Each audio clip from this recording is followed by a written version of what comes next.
recent killing, the lifeless body of a young man was discovered in a riverbed next to a high school in Laan, Windhoek on Thursday.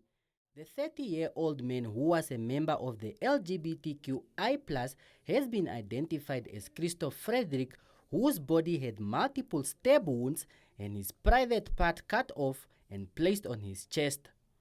Human rights, gender and communications activist Linda Baumann pointed out the lack of political leadership committed to upholding human rights principles, leaving the LGBTQI+ community vulnerable and unprotected.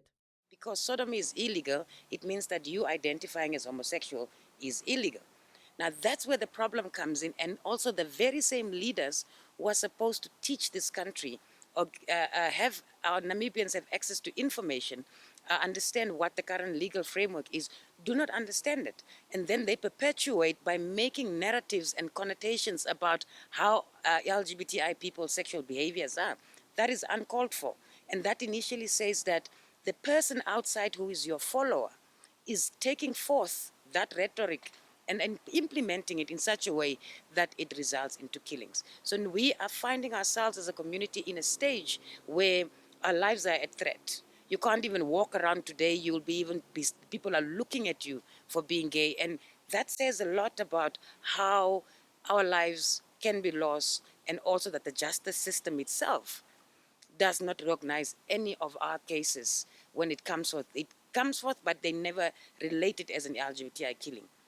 It's a straightforward crime, it's an assault, and so forth. So I think Namibia, I want to say that we have a political, we don't have political leadership who are able to uphold the principles of human rights.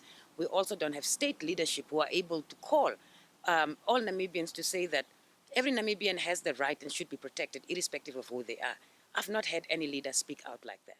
In addition, social, gender equality and human activist Rosa Namises joined the call to end violence against LGBTQI+ members, emphasizing the need for societal awareness and accountability, particularly among men.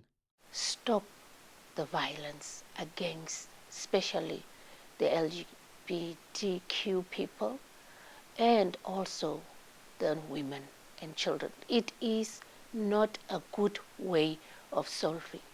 And I think it is time for our men to start to learn who you are dating. What is my interest? What is my life? Who am I that you want to go out with?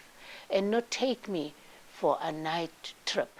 Furthermore, community activist against gender-based violence Zachary Itodo condemned the killings of LGBTQI+ members, stressing that no one should be subjected to violence based on their sexual identity.